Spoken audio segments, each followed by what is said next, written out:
সবাইকে স্বাগতম জানাচ্ছি আজকের এই প্রদর্শনী বিতর্কে।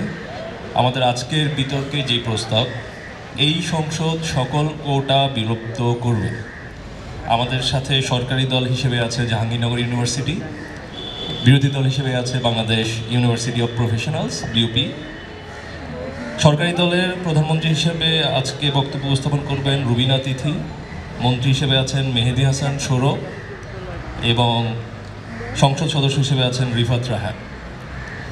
বিরোধী দলীয় নেতা হিসেবে আছেন কাজী সীমান্ত, বিরোধী দলীয় উপনেতা আরাফাত লিমন এবং বিরোধী দলীয় সংসদ সদস্য ইসরাত জাহান প্রভা। আমাদের সাথে আজকে টাইম কিপার হিসেবে আছেন গোলাম কিবরিয়া। আর এই বিতর্কটি মডারেট করার জন্য আমি আছি রেদওয়ান অপু। আমি এই সাবেক বিতার্কিক বুটেক্স ডিবেটিং ক্লাব, বর্তমানে কাজ করছি বাংলাদেশ ডিবেট ফেডারেশনের হয়ে। আমরা আর কালক্ষেপণ না করে সরাসরি বিতর্কে চলে যাব। বিতর্কের প্রস্তাব, এই সংসদ সকল কোটা বিলুপ্ত করবে। আমি সরাসরি মাননীয় প্রধানমন্ত্রীকে ফ্লোর দিচ্ছি তার বক্তব্য উপস্থাপনের জন্য। মাননীয় প্রধানমন্ত্রী রুবিনা তিথি। শুরু করছি 3, 2, 1। অসংখ্য ধন্যবাদ মাননীয় স্পিকার আমাকে ফ্লোর প্রদানের জন্য। আজকের মহান সংসদে যে প্রস্তাবটি উত্থাপন করছি সেটি হচ্ছে এই সংসদ সকল কোটা বিলুপ্ত করবে। মূলত মাননীয় স্পিকার, এটি একটি প্রিন্সিপাল মোশন, সুতরাং আমাদের আজকের গোলটাই হবে যে আজকে কোটা বাতিল করে কোটা মুক্ত একটি বৈষম্যহীন সমাজ করা। সরাসরি হচ্ছে সংজ্ঞায়নে চলে যাচ্ছি। সংজ্ঞায়নে আজকে মূলত এই সংসদ বলতে আমরা বাংলাদেশের সংসদকেই বোঝাচ্ছি অবধারিতভাবে, এবং সকল কোটা বিলুপ্ত বলতে আমি বোঝাচ্ছি আজকে মূলত শিক্ষাক্ষেত্র, চাকরি ক্ষেত্র সহ মূলত সকল ক্ষেত্রে যতগুলো কোটা আছে সকল কোটাই আমরা বাতিল করছি। এখন আপনাকে যেহেতু এখানে কোটা বিলুপ্তের প্রসঙ্গটা আসছে, কোটা বাতিলের প্রসঙ্গটা আসছে, আমাদেরকে সবার প্রথমে দেখতে হবে যে হিস্টোরিক্যালি কোটাটা কেন এসেছিল। কোটাটা অ্যাকচুয়ালি হিস্টোরিক্যালি ডমিনেটেড হওয়া যে পিপল আছে তাদেরকে সমাজের মূলধারায় ফিরিয়ে আনার জন্য, অংশগ্রহণ নিশ্চিত করার জন্য মূলত এই কোটা প্রথাটা হচ্ছে এই দেশে চালু হয়েছিল। কিন্তু আপনাকে এখানে দেখতে হবে যে আমাদের বর্তমানে স্বাধীনতার 50টা বছর পেরিয়ে গেছে, এবং যে একটা দেশের, একটা সদ্য স্বাধীন হওয়া দেশের যে মানে টেকনোলজিক্যালি ইনফ্রাস্ট্রাকচারের যে বিল্ড আপ হওয়ার ব্যাপারটা সেটাও অলরেডি হয়ে গেছে। সুতরাং এই মুহূর্তে আপনি পিছিয়ে পড়া জনগণকে মূলধারায় নিয়ে আসার জন্য কোটা দেওয়াটা মানে হচ্ছে আপনি সরকার হিসেবে, আপনার দেশের সরকার হিসেবে নিজের ব্যর্থতাটাকে প্রমাণ করাটা হচ্ছে কোটা। এই কারণে হচ্ছে মূলত আমরা এই কোটা প্রথাটা রাখতে চাচ্ছি না। মাননীয় স্পিকার, আপনারা দেখুন আজকে মূলত আমাদের সমাজে এতগুলো প্রবলেম থাকা কারণে আমরা আজকে কেন এই বিষয়টা নিয়ে আমাদের আজকের এই ডিবেটের আর্জেন্সিটা কোথায়? আমরা আসলে আজকে এমন একটা সময় দাঁড়িয়ে আছি, এমন একটা বাংলাদেশে দাঁড়িয়ে আছে যেটা হচ্ছে মূলত বিপ্লব পরবর্তী সময়ের বাংলাদেশ, এবং এখানে মূলত হচ্ছে সুতরাং কোটার বৈষম্যে মানুষ বিরক্ত হতে হতে এমন পর্যায়ে গিয়েছিল যেখানে হচ্ছে মূলত একটা সরকারের পতনের বীজই বপন হয়ে গিয়েছিল মূলত এই কোটার বিলুপ্তকরণ নিয়ে। সেই বাংলাদেশে দাঁড়িয়ে যে আবার নতুন করে সকল কোটা যে বিলুপ্ত করতেই হবে, এটা নিয়ে আসলে কারো কোনো দ্বিমত থাকার কথা না। আজকের মূলত আমার ডিবেটের স্টেক হোল্ডার হচ্ছে দেশের প্রতিটি মানুষ। আমার দেশের গভর্নমেন্ট যেমন আজকের এই ডিবেটটার স্টেক হোল্ডার, তেমনি আমার দেশের প্রতিটি সাধারণ মানুষ, প্রতিটি শিক্ষার্থী থেকে শুরু করে চাকরি প্রত্যাশী কিংবা হচ্ছে তাদের সাথে জড়িত তাদের পরিবার বা প্রতিটা মানুষই কিন্তু আজকের এই কোটা সংক্রান্ত এই বিতর্কটা স্টেক হোল্ডার। এটা আপনাকে বুঝতে হবে মাননীয় স্পিকার। অ্যান্ড আমরা আজকে মূলত যে দুটো কেসের উপর আমাদের ডিবেটটা চালিয়ে যাবো, সেটা প্রথমত হচ্ছে যে ডিগনিটি রক্ষা। দেখুন, আপনি প্রথমতই বলতে পারেন যে আমরা আসলে হচ্ছে যে এই সমাজে প্রতিবন্ধীরা কিংবা হচ্ছে যে ট্রাইবাল যে জনগোষ্ঠীরা আছে কিংবা হচ্ছে স্পেশালি নারীরা, তারা হচ্ছে যে সমাজের হচ্ছে যে মূল স্রোত থেকে কিছুটা পিছিয়ে পড়া জনগোষ্ঠী। সুতরাং হচ্ছে যে তাদের জন্য, তাদেরকে সমান কাতারে নিয়ে আসার জন্য হচ্ছে যে আপনি কোটার একটা যৌক্তিকতা দেখাতে পারেন। এখানে আপনাকে বুঝতে হবে যে মূলত কোটা দিয়ে আপনি যখন তাদেরকে সামনে নিয়ে আসবেন, এই মানুষটা জীবনে যতটা বছর শিক্ষা প্রতিষ্ঠানে পড়াশোনা করবে, যে মূলত আপনি দেখেন যে যখন হচ্ছে যে আপনি একটা নারীকে নিয়ে আসবেন কিংবা একটা পিছিয়ে পড়া জনগোষ্ঠীকে, একটা প্রতিবন্ধীকে বা একটা হচ্ছে যে ক্ষুদ্র নৃগোষ্ঠী নামক মানুষগুলোকে যখন হচ্ছে যে আপনি কোটার মাধ্যমে হচ্ছে যে বিশ্ববিদ্যালয় কিংবা হচ্ছে যে চাকরি ক্ষেত্রে নিয়ে আসবেন, এই মানুষটা যতদিন পড়াশোনা করবে, যতদিন চাকরি করবে, তাকে এই কথাটা শুনতে হয় যে তুমি কোটা ছিলে দেখেই হচ্ছে যে তুমি আজকে এই জায়গায় আসছো, এবং তুমি মেয়ে দেখেই আসলে এই চাকরিটা পেয়েছো। আমি ছেলে, আমাকে হচ্ছে যে আরো অনেক বেশি কষ্ট এই জায়গায় করতে হয়েছে। কিংবা আপনি হচ্ছে যখন আপনার ইউনিভার্সিটিতে আপনি এটা এখনো দেখতে পাবেন, আপনি যখন একটা গ্রুপ ওয়ার্কে যান, আপনি আপনার সে ক্ষুদ্র নৃগোষ্ঠী বন্ধুটাকে সহজে নিতে চান না। যে মুক্তিযোদ্ধা কোটা দিয়ে আসছে তাকে আপনি গ্রুপ ওয়ার্কে নিতে চান না, কারণ আপনার মনে ধারণাটাই জন্মে যায় যে হচ্ছে যে সে আসলে আমার থেকে কম মেধা দিয়ে এখানে এসেছে, সুতরাং আমি গ্রুপ ওয়ার্কের নাম্বারটা কম পাবো। সুতরাং এই জিনিসটা তখন চাকরি ক্ষেত্রেও হয় যে সেই মানুষটা হচ্ছে যে একরকম হীনমন্যতায় ঘটে। দেখেন যে আপাতত নিচ্ছি না, আপনি দেখুন যে মূলত হচ্ছে যে কি এমন একটা সমাজে আমরা বসবাস করছি যেখানে হচ্ছে যে কি এই প্রতিবন্ধী মানুষটা চিরকাল চেয়েছে যে তাকে হচ্ছে সকলে হচ্ছে যে কি সমানভাবে ট্রিট করুক, সে কখনো হচ্ছে তুই একটা কানা, তুই একটা ল্যাংড়া, এই ধরনের সমাজের বৈষম্যমূলক কথাগুলো সে যেমন এটা কখনো শুনতে চায় না, তেমনি তোমার এই অক্ষমতার জন্যই তুমি আজকে এই জায়গায় একটা এই কথাটাও সে শুনতে চায় না, কারণ হচ্ছে তার মূলত এটা ডিগনিটির প্রশ্ন। দ্বিতীয়ত আমি একটা নারী হয়ে আমি কখনোই শুনতে পাই না যে তুমি আজকে নারী বলেই হচ্ছে যে তুমি এখানে দাঁড়িয়ে ডিবেট করতে পারছো, একটা ছেলে হলে পারত না। এটা যেমন আমার জন্য অসম্মানজনক, ঠিক তেমনি যে নারী হচ্ছে যে চাকরি ক্ষেত্রে যায় তার জন্য এই কথাটা হচ্ছে সমানজনকভাবে অসম্মানজনক। সুতরাং এক্ষেত্রে ডিগনিটি রক্ষার প্রশ্নেও হচ্ছে যে এই কোটাটা হচ্ছে যে বিলুপ্ত করতে হবে। এবং দুই হচ্ছে যে মূলত সমতা নিশ্চিত করা। আপনি দেখেন, আপনি কি আমাদের ওয়ার্ল্ডটা কেমন, আপনি কি মনে করছেন যে যদি হচ্ছে আপনি কোটা বাতিল করেন বা কোটা বিলুপ্ত করেন তাহলে কি হচ্ছে যে এই ওয়ার্ল্ডে মূলত যারা কোটাধারী যে 5% বা 10% মানুষ তাদেরকে কি আমি হচ্ছে যে চাকরি পরীক্ষা বা বিশ্ববিদ্যালয় পরীক্ষা থেকে বাদ দিয়ে দিচ্ছি? না, সে তো অবশ্যই হচ্ছে যে প্রতিযোগিতামূলক পরীক্ষায় অংশগ্রহণ করতে পারবে, সে হচ্ছে সকলের সাথে সমতা অর্জন করে নিজের যোগ্যতায় হচ্ছে যে সে তার জায়গায় আসতে পারবে।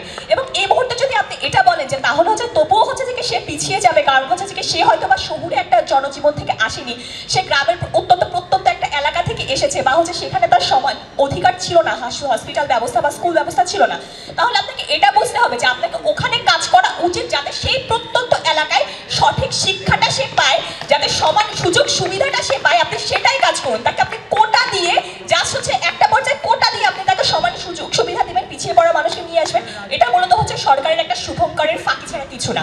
সুতরাং আজকে আশা করছি যে সংসদে প্রস্তাবটি গৃহীত হবে, যে এই সংসদ সকল কোটা বিলুপ্ত করবে। অসংখ্য ধন্যবাদ। ধন্যবাদ আজকে সংসদের প্রধানমন্ত্রী রুবিনা তিথিকে।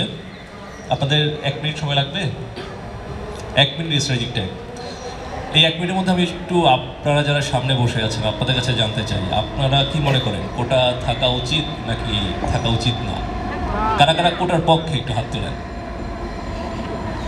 1 জন 2 জন, বাকি সবাই কোটা থাকবে না? আচ্ছা, আর একটু বসছে।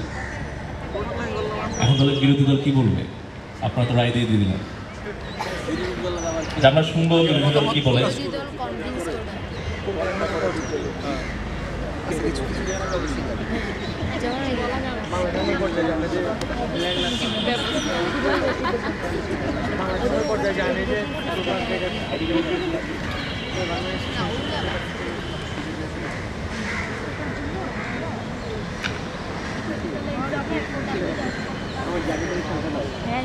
আমাদের আজকে সংসদের বেশিরভাগ অডিয়েন্স চায় না কোটা থাকুক, তারপরও আজকে আমরা বিরোধী দলের বক্তব্য শুনবো তারা কি চায়, কেন কোটা থাকবে। আমি শুরুতেই আহ্বান জানাচ্ছি বিরোধী দলীয় নেতাকে তার বক্তব্য উপস্থাপনের জন্য। মাননীয় বিরোধী দলীয় নেতা কাজী সীমান্ত, Bangladesh university of professionals. Starting 3, 2, 1। পিএমের একেবারে ফার্স্ট কথা যে হিস্টোরিক্যালি কোটা আসছে স্বাধীনতার 50 বছর হয়ে গেছে, এর মানে আপনি একটা ব্যর্থ গভর্নমেন্ট এবং আপনি তাদেরকে প্রপারলি মেনস্ট্রিমে আনতে পারেননি। একদম ফার্স্ট কথা। ইন্ডিয়ার স্বাধীনতা অনেক বছর হয়ে গেছে, স্টিল ওদের যে দলিত সম্প্রদায় আছে ওদের জন্য আপনি ব্যাকওয়ার্ডস কমিউনিটি কোটা দেন, ইউএসএতে আফ্রিকান আমেরিকানদের জন্য এখন আপনি অনেক ভাতা দেন, এখন অনেক কোটা দেন। এইটার মানে কি? এইটার মানে আপনার কোনো একটা কোটা দেওয়া লাগছে, এর মানে না আপনি ব্যর্থ। স্পেশালি আপনি গভর্নমেন্ট হিসেবে যে কোনো সময় কোনো একটা ব্যাকওয়ার্ড কমিউনিটির অ্যাডুকুয়েট রিপ্রেজেন্টেশনের জন্য তাদের জন্য স্পেশাল ল বা প্রভিশন বানিয়ে দিতে পারেন, কোটা আপনার পজিটিভ ডিসক্রিমিনেশন আন্ডারে আসে ওইভাবে। এইখান থেকে সেকেন্ড কথা তারা বলার চেষ্টা করে যে আমাদের তো ভাই আমাদের তো সরকার পতন হয়ে গেছে কোটা বাতিলের জন্য। ভুল কথা।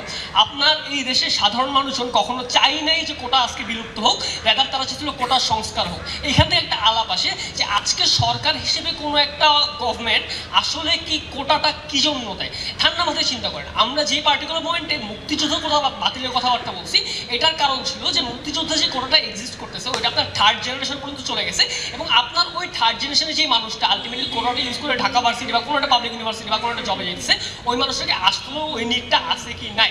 এখান থেকে বুঝে যে কোনো গভর্নমেন্ট যখন কোনো একটা ব্যাকওয়ার্ড কমিউনিটি বা যাদের এই রিপ্রেজেন্টেশনটা দরকার তাদের জন্য একটা পার্টিকুলার কোটা বানায়, যখন ওই নিডটা ফুলফিল হয়ে যায়, গোলটা অ্যাচিভ হয়ে যায়, তখন ওইটা বাতিল হয়ে যায়।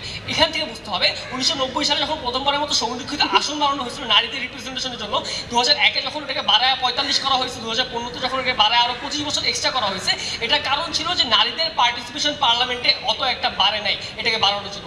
যেই মোমেন্টে আপনার ওইটা ফুলফিল হয়ে যায় আপনি এমনিতেই ওই কোটা সিস্টেমটা বাতিল করে দেন। এখন এখান থেকে আপনাকে বুঝতে হবে যে আপনার এই দেশে যদি আপনি বাংলাদেশকে ব্যর্থ হিসেবে ধৈরাও নেন, স্টিল আপনার ওই দেশে যে ট্রাইবাল মানুষটা আছে খুবই রুট লেভেলে যে এক্সিস্ট করতেছে, অথবা যেই মেয়েটা আছে, আপনি এখানে অনেক কথাবার্তা বললেন যে ভাই আমার তো ডিগনিটির ব্যাপার সেবার আছে, একটা গ্রামের রুট লেভেলের মেয়ে যার 11-13 বছর বয়সে বিয়ে হয়ে যায়, ওর কাছে আসলে ম্যাটার করে না আমার ডিগনিটি আছে কি নাই, ওর কাছে ম্যাটার করে আমি পড়াশোনা করতে পারতেছি নাকি পারতেছি না, আমি কোনো একটা চাকরি ক্ষেত্রে যাইতে পারতেছি নাকি পারতেছি না। ওই নিডটা তার কাছে অনেক বেশি পরিমাণে ম্যান্ডেটরি, এই জায়গাটা আপনাকে বুঝতে হবে। সেকেন্ডলি তার তিনি বলার চেষ্টা করে যে ভাই দেখেন আপনারা তো সবসময় চান যে আমি সমানভাবে ট্রিট হই। দুইটা আলাপ আসে এই জায়গায়। প্রথম আলাপ যে আপনার যদি আসলেও সমানভাবে ট্রিট হওয়ার ইচ্ছা থাকে ভাই আপনার কাছে অপশন আছে, আপনি চাইলে কোটা থেকে নাও নিতে পারেন, আপনি ওটা ছাড়াও নিজের গোলটাকে পার্সিউ করতে পারেন যদি আপনার ডিগনিটি এতই সমস্যা থাকে। এবং সেকেন্ডলি আপনাকে এটা বুঝতে হবে, আপনি যখন এই ধরনের একটা আর্গুমেন্ট দেন যে আমার ডিগনিটি রক্ষা করতে হবে কোটা না নিয়ে, এইটা অনেক বাজে একটা মেন্টালিটি পরিচয়। কেমন মেন্টালিটি? কারণ আপনার দেশের জনগণ আসলে জানেই না যে পজিটিভ ডিসক্রিমিনেশন জিনিসটা কি, কি জন্য একটা মানুষকে আমি এক্সট্রা ফ্যাসিলিটি দিই। এখান থেকে আপনাকে আলাপটা বুঝতে হবে। একটা মেইনস্ট্রিম সোসাইটির বাঙালি মুসলিম ছেলে আজকে যেই জায়গা থেকে তার স্বপ্নের গোলটার জন্য রেসটা শুরু করে, আপনার কোনো একটা ট্রাইবাল একটা মেয়ে কখনো ওই সেম লেভেল প্লেইং গ্রাউন্ডটাই পায় না। মানে কি? মানে ওর এই রেসটা শুরু করতে অনেক পিছন থেকে। এই কারণে আপনার সোসাইটিতে ইকুয়ালিটি যে টার্মটা, লতায় আমাদের একটা টার্ম আছে যে ইকুইটি ইজ ইকুয়ালিটি। ইকুইটি আলাপটা কি? ইকুইটি মানে হচ্ছে কি একজন মানুষকে আপনি যদি সেম পরিমাণ এফোর্ট দেন পৃথিবীর সবগুলো মানুষের পিছনে, নট নেসেসারিলি সবগুলো মানুষ দিন শেষে সেম গোলটাতে বসে যাবে, কারণ ওদের কিছু ল্যাকিংস আছে। এই ল্যাকিংসটা যেটা তাদের লটারি অফ বার্থ বাই বার্থে আসে, শুধুমাত্র আমি চাকমা একটা গোষ্ঠীতে জন্মেছি এই জন্য আমি এগুলো পাই না, ওইটাকে ফুলফিল করার জন্য আপনি তাদেরকে এই এক্সট্রা ফ্যাসিলিটি দেন যাতে তারা একটা লেভেল প্লেইং গ্রাউন্ড পায়। এখান থেকে আপনাকে একদম ফার্স্ট বুঝতে হবে আমরা কেন আজকে বলতেছি যে আপনি কোটা বাতিল করেন, সমস্যা নেই, যেই কোটাটা আপনার দরকার নেই ওইটা বাতিল করেন, কিন্তু আপনার সোসাইটিতে যেই কোটাগুলো অনেক বেশি নেসেসারি ওইগুলোকে যে মোমেন্টে আপনি বাদ দিয়ে দেন, ওই মোমেন্টে আপনার সোসাইটির মেইন স্ট্রিমে যে মানুষটা আছে সে অলরেডি পজিটিভ ডিসক্রিমিনেশন কথা চিন্তাই করে না, সে তখন এটাও চিন্তা করবে না যে আমার রুট লেভেলে কোনো চাকমাটা কেমন আসে নাকি, তার কিছু যাই আসে ওই ব্যাপারে, তখন ওই মানুষগুলোর ব্যাপারে আপনার পার্লামেন্টেও কোনো কথা হবে না, কোনো জায়গায় কোনো কথা হবে না। এখন এখান থেকে আপনাকে বুঝতে হবে একদম ফার্স্ট থিং যে আপনার এই হিস্ট্রি অফ পজিটিভ ডিসক্রিমিনেশনটা এটা আসে থেকে আপনার যে ডোমিনেট গ্রুপটা ছিল সেই ডোমিনেট গ্রুপটা একদম শুরু থেকে আপনার যে মানে যারা ডমিনেট হতো ওদের উপরে এগুলো চাপাই দিয়ে আসছে। মানে কি? মানে আপনি সতীদাহ প্রথম মতো জিনিসগুলো দেখে আসছেন, আপনি ব্রেস্ট ট্যাক্সের মতো জিনিসগুলো দেখে আসছেন, এইসব জিনিসগুলো ওই মানুষগুলোকে একটা বড়টা পর্যন্ত অপ্রেস করে রাখছে। এই জায়গা থেকে প্রিন্সিপাল গ্রাউন্ডে আপনি স্টেট হিসেবে একটা দায়িত্ব রাখেন যে ওদেরকে আপনি একটা রেপারেশন দিবেন। এই প্রিন্সিপাল অফ রেপারেশনটা আপনার ওয়ার্ল্ডে ওদেরকে রিলেবল করার জন্য অনেক বেশি নেসেসারি। এরপর আপনাকে সেকেন্ডলি বুঝতে হবে যে আপনার এই মেইন স্ট্রিমে প্রপার রিপ্রেজেন্টেশন করার জন্য একদম ফাইন লাইনে ডিসিশন মেকিংয়ে ওই গোষ্ঠীর মানুষটা থাকাটা অনেক বেশি নেসেসারি। মানে কি? মানে একটা চাকমা গোষ্ঠীর কোনো একটা মানুষ কিভাবে থাকে তার পাশের পাশে যে আছে সেই বলতে পারবে। একটা বাঙালি হিসেবে আপনি কখনো এটা রিয়েলাইজই করতে পারবেন না যে চাকমাদের উপরে 78 সালে কি পরিমাণ গ্যাং রেপ চালানো হয়েছে, কি পরিমাণ ম্যাসাকার চালানো হয়েছে, এটা ওই মানুষটাই বুঝতে পারবে যে পাশের সোসাইটির কাছে। যেই মোমেন্টে চাকমা ওই মানুষটা কোনটা ডিসিশন মেকিং প্ল্যাটফর্মে যায়, সে তখন ওই ধরনের কথাবার্তাগুলো বলতে পারে যে আমার গোষ্ঠীর এই মানুষের এই জিনিসটা লাগবে। এই পুরো লাইন আপটা যে আপনি তাদেরকে এক্সট্রা ভাড়া দিচ্ছেন, এক্সট্রা ট্যাগ দিচ্ছেন, এক্সট্রা কোটা দিচ্ছেন এবং তাদেরকে ওই প্ল্যাটফর্মটা বানাই দিতেছেন যেই প্ল্যাটফর্মে তারা এই ভয়েস টেস্ট করার সুযোগ রাখে। এই পুরো চেইনটা যতদিন না পর্যন্ত ফুলফিল করতে পারবেন, ওই পার্টিকুলার মুভমেন্টে আপনি ইজি সেলফ একটা ব্যর্থ সরকার হিসেবে পরিচিত হবেন। আপনি সব কোটা বাতিল করার কিছুই নেই এই জায়গায়, পার্টিকুলার কোটা বাতিল কোনো সমস্যা নেই। ধন্যবাদ মাননীয় বিরোধী দলীয় নেতা কাজী সীমান্ত। এই পর্যায়ে বক্তব্য রাখবেন মাননীয় মন্ত্রী Mehedi Hasan Sourav. Starting my speech in 3, 2, 1। মাননীয় স্পিকার, প্রথমেই বলতে চাইছি যে তারা বলে গেছেন যে সকল কোটা তাদের পারপাস ফুলফিল করে ফেলেছে সেই সকল কোটা বাদ দেওয়া যায়, আর যে সকল কোটা তাদের পারপাস এখনও ফুলফিল করছে সেই সকল কোটা চালু রাখা উচিত। এখন আমি বলতে চাই যে তারা এই সকল কোটা যেগুলো হলো তাদের পারপাস এখনো ফুলফিল করতে পারে নাই, এই সকল কোটা বলতে যদি বুঝায় থাকেন যে শুধুমাত্র নৃগোষ্ঠীদের কিংবা নারীদের, তাহলে আমি বলতে চাই যে যে মানে নারী কিংবা নৃগোষ্ঠী আছে তাদেরকে গ্রাউন্ড লেভেল বা প্রাইমারি লেভেলে যেখান থেকে উচিত সরকারের কিংবা একটা দেশের প্রধানমন্ত্রীর যে তাদেরকে গ্রাউন্ড লেভেলে সেই সকল শিক্ষাবৃত্তি কিংবা সেই সকল সুযোগ সুবিধা প্রোভাইড করে তাদেরকে গ্রাউন্ড লেভেল বা রুট লেভেল থেকে হলো এরকম কেপেবল তৈরি করা যে তাদেরকে কোটা কিংবা আলাদা বিশেষ সুবিধা নিয়ে এই যে মেইন স্ট্রিম প্রতিযোগিতায় অংশগ্রহণ করতে যাতে মানে না হয়, তারা যাতে অন্য সকল মানুষের মতোই স্বাভাবিকভাবে এবং সুষ্ঠু প্রতিযোগিতামূলক প্রতিযোগিতামূলক পরীক্ষাগুলো কিংবা অন্য ক্ষেত্রগুলোতে তাদের অংশগ্রহণ আমরা যাতে নিশ্চিত করতে পারি। আমরা প্রথমেই বলতে চাই যে তাদেরকে হলো গিয়ে প্রাইমারি কিংবা গ্রাউন্ড লেভেলে হলো গিয়ে তাদেরকে বিভিন্ন ধরনের শিক্ষাবৃত্তি, তাদেরকে বিভিন্ন ধরনের প্রতিষ্ঠান এবং তাদের জন্য বিভিন্ন ধরনের কর্মসূচি তৈরি করে আমরা হলো গিয়ে তাদেরকে বিভিন্ন ধরনের পজিটিভ ইম্প্যাক্ট ফেলতে পারি। তাদেরকে নিচ্ছি না, তাদের জীবনে অনেক বড় ভূমিকা পালন করতে পারি, যে তাদেরকে আদর্শ কিংবা অনুকরণীয় অনেক মানুষ আছে তাদের কমিউনিটি থেকে যারা এই কোটার মাধ্যমে অলরেডি এস্টাবলিশড। তো সেই সকল মানুষকে দ্বারা আমরা হলো গিয়ে নিচ্ছি না, সেই সকল মানুষকে দ্বারা আমরা হলো গিয়ে দেশে কিংবা আন্তর্জাতিক পর্যায়ে তাদেরকে রিপ্রেজেন্ট করতে পারি, যারা হলো গিয়ে অলরেডি হলো গিয়ে তাদেরকে রিপ্রেজেন্ট করতে পারি যারা হলো গিয়ে অলরেডি হলো গিয়ে রিপ্রেজেন্ট করা হয়েছে। তো আমরা প্রথমে বলতে চাই যে এই যে তারা বলে গেছেন যে দলিত সম্প্রদায়ের মানুষদের হলো গিয়ে এখনো ইন্ডিয়া এবং আমেরিকায় হলো গিয়ে কোটা নিশ্চিত করা হয়, এবং কি যারা হলো গিয়ে একটু ব্যাকওয়ার্ড কমিউনিটি তাদেরকে কোটা কিংবা এরকম স্পেশাল ফ্যাসিলিটি দেওয়া হয়। আমি বলতে চাই যে ইন্ডিয়া কিংবা আমেরিকা কি স্ট্যান্ডার্ড কোনো সেট আপ কোনো কমিউনিটি যাদেরকে আমরা ফলো করব? আমরা নিজস্ব সরকার ব্যবস্থা, আমরা নিজস্ব গভর্নমেন্ট নিজেরা হলো গিয়ে নিজেদের হলো গিয়ে আইডিয়াল হিসাবে সেট করতে পারি, যেখানে আমরা নিশ্চিত করতে পারি যে তারা গ্রাউন্ড লেভেলে এই রুট লেভেলে এই প্রবলেমগুলো ফেস করে প্রবলেমগুলো রিসলভ করে আসতেছে, যেখানে মানুষেরা নারী হোক কিংবা নৃগোষ্ঠী হোক কিংবা প্রতিবন্ধী হোক তারা হলো গিয়ে এই সকল সুযোগ সুবিধা সেখান থেকে পাবে যেখান থেকে তাদের আসলে এই সুযোগ সুবিধাগুলো দরকার। তারপর আমরা বলতে যে তারা যে বলেছেন নিচ্ছি না, তারা যে বলে গেছেন যে নারীদের পার্টিসিপেশনের কথা। এখন নারীদের পার্টিসিপেশন নিশ্চিত করার জন্য হলো গিয়ে এই যে রুট লেভেলে কিংবা গ্রাউন্ড লেভেলে একটা মেয়ে অনেক ব্যাকওয়ার্ড থেকে হলো গিয়ে রেসটা শুরু করে, যারা হলো গিয়ে নর্মাল মুসলিম কমিউনিটির যে আরবান সোসাইটির ছেলেরা আছে তাদের থেকে। এখন আমি বলতে চাই যে এই যে গ্রামীণ মেয়েরা আছে তাদেরকে সচেতন করার জন্য, তাদেরকে এই জায়গায় নিয়ে আসার জন্য কি তাদেরকে একদম রুট লেভেলে কিংবা একদম গ্রাউন্ড লেভেলে কাজ করা উচিত নয় কি? তাদেরকে এই ভার্সিটি লেভেলে আসার পরে এখানে নিচ্ছি না, এখানে তাদের ভার্সিটি লেভেলে আসার পরে বা তাদের বিশ্ববিদ্যালয় কিংবা চাকরি ক্ষেত্রে যাওয়ার পরে তাদের কোটা নিশ্চিত করে তাদেরকে হলো ট্যাগ লাগিয়ে দেওয়া হচ্ছে তারা উইমেন বলে বা তার নারী বলে, তাদেরকে পৃথকীকরণ করে তারপর তাদেরকে বৈষম্য করে যে সেখানে কোটাটা নিশ্চিত করা। আমি বলতে চাই যে পৃথকীকরণ যে এই যে সংস্কৃতিটা আছে বা এই যে বৈষম্যময় একটা সংস্কৃতি আছে যেখানে কোটার মাধ্যমে আমরা ডিফারেন্সিয়েট করে দিচ্ছি যে এই মানুষগুলোকে কোটার মাধ্যমে নেওয়া হবে এবং এই মানুষগুলোকে হলো জেনারেল নেওয়া হবে।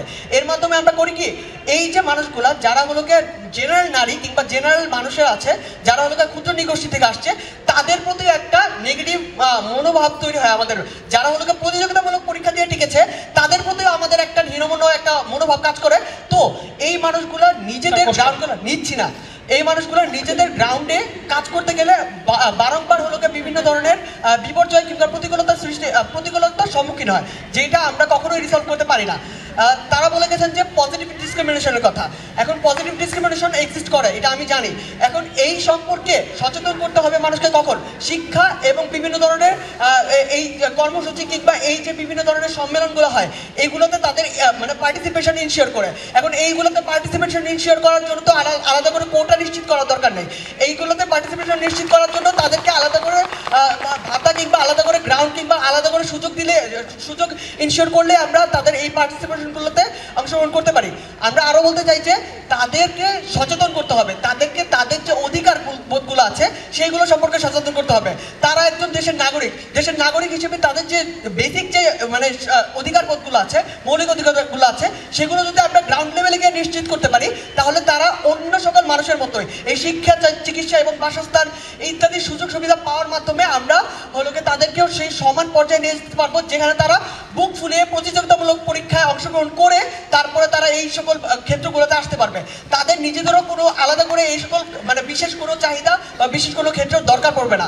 তাই আমরা মনে করি যে দেশের থেকে সকল প্রকার কোটা এখন বাতিল করা অত্যন্ত আবশ্যক। ধন্যবাদ। ধন্যবাদ মাননীয় মন্ত্রী মেহেদী হাসান সুরভ।